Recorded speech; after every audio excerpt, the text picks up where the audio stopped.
Assalamualaikum warahmatullahi wabarakatuh. Oke, warga belajar PKBM Sunan Kalijaga, ketemu lagi dengan saya Mustiko. Pada kesempatan kali ini kita akan bahas tentang klasifikasi makhluk hidup. Kemarin sudah saya jelaskan tentang klasifikasi makhluk hidup secara lebih umum, ya kan, secara lebih global. Hari ini kita akan bahas secara lebih rinci mengenai tentang ciri-ciri makhluk hidup. Ciri-cirinya ada apa saja sih? Nah, gitu kan. Oke, kita mulai. Baik, kita mulai. Ciri-ciri makhluk hidup. Yang pertama ada bernafas. Jadi bernafas itu adalah proses memasukkan oksigen dan juga membuang karbon dioksida, di mana oksigen itu adalah sebagai udara yang nantinya diserap untuk makhluk hidup itu sendiri supaya dapat bertumbuh dan berkembang.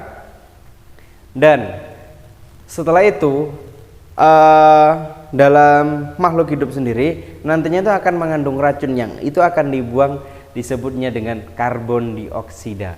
Oke, bernafas. Seperti kita manusia itu bernafas, hewan itu juga bernafas. Lantas tumbuhan bagaimana? Ini kan salah satu ciri-ciri makhluk hidup, bernafas. Masih ada ciri-ciri yang lain kan gitu kan.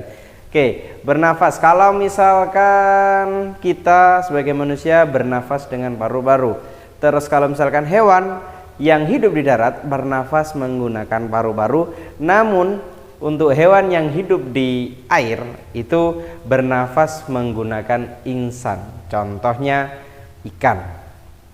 Jadi tergantung dari jenis makhluk hidupnya, bernafasnya menggunakan apa kan gitu.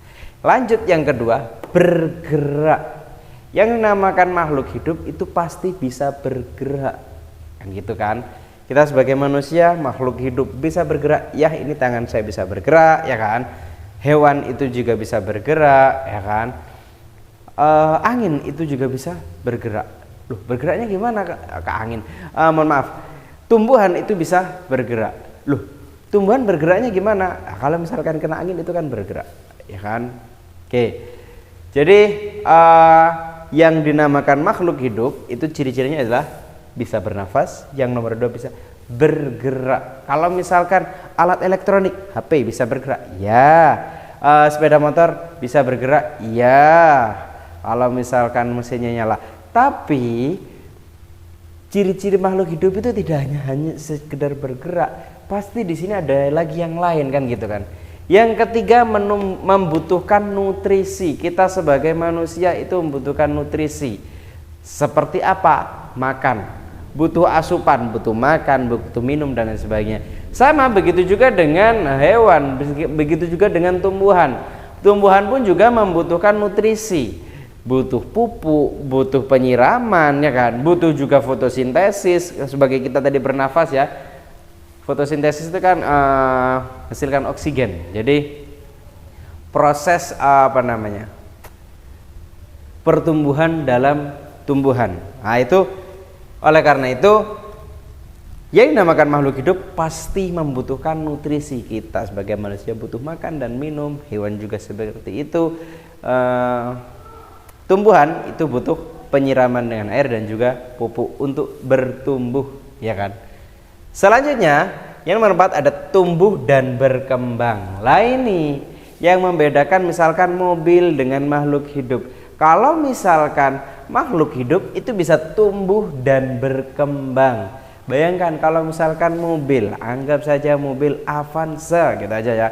Jadi dari awal beli ya kan, sampai nanti rusak atau bagaimanapun, atau mungkin nanti sampai dijual, itu nggak akan bertumbuh. Rodanya tetap 4 ya kan, tidak akan bertambah rodanya. Begitu juga bentuknya tidak semakin tinggi kan gitu kan, tidak melebar juga. Lah itulah yang namakan makhluk hidup. Jadi tidak hanya sekedar bernafas, bergerak, membutuhkan nutrisi, tapi juga tumbuh dan berkembang. Itulah yang bisa disebut sebagai makhluk hidup.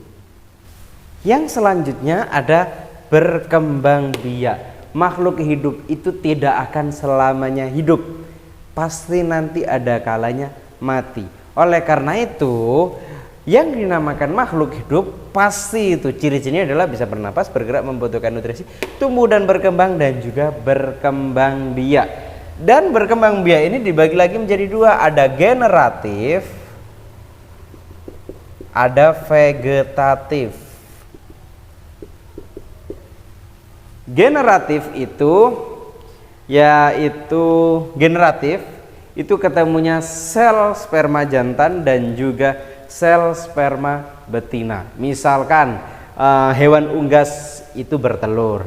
Kalau misalkan yang melahirkan itu berarti mamalia itu berarti melahirkan kan gitu kan. Jadi manusia itu termasuk dalam kategori mamalia.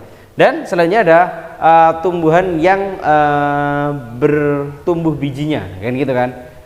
Jadi kalau misalkan kita lihat tumbuhan pohon misalkan itu biasanya kan ada beranak pinak di sebelahnya. Lah itulah cara mereka berkembang biak. Itu generatif. Yang selanjutnya ada vegetatif. Vegetatif itu dalam artian tidak melalui tahap peleburan sel tadi berdasarkan jenis kelamin itu tadi.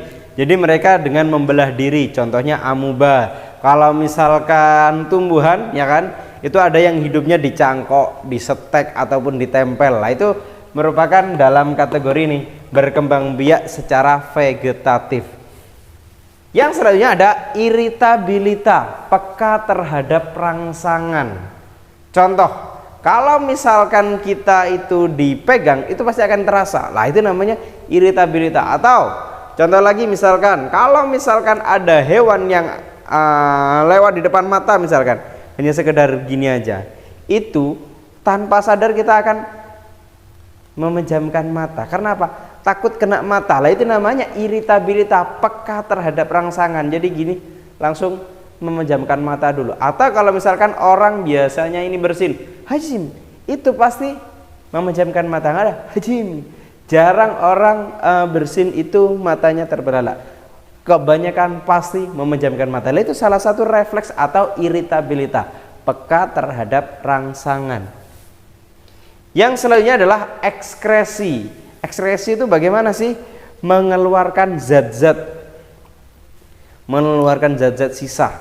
Mengeluarkan zat-zat sisa itu seperti apa? Contoh, kalau misalkan kita itu beraktivitas sehari-hari, itu pasti kan mengeluarkan keringat. Terus kita setelah konsumsi makan dan lain sebagainya, minum, itu kan mengeluarkan zat juga. Kalau misalkan buang air kecil ya kan, buang air besar. Lah itu namanya ciri-ciri makhluk hidup, yaitu ekskresi.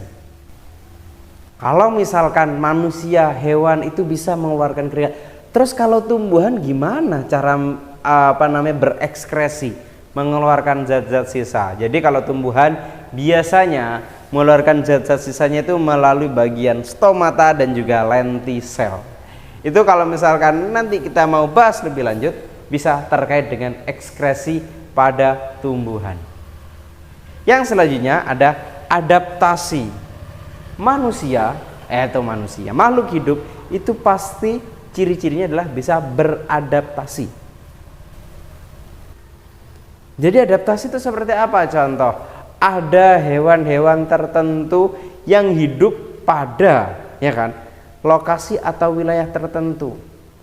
Contoh lagi misalkan tumbuhan itu ada yang cocok di wilayah itu, ada yang cocok ditanami padi terus, ada yang tidak cocok ditanami padi terus, lebih cocok ditanamin palawija misalkan buat kebutuhan pokok itu tadi, cabai tomat dan lain sebagainya, sayur mayur lah, lebih utamanya sayur mayur. Lah itu namanya adaptasi. Jadi tidak semua makhluk hidup itu bisa hidup di suatu wilayah. Pasti ada segmentasinya.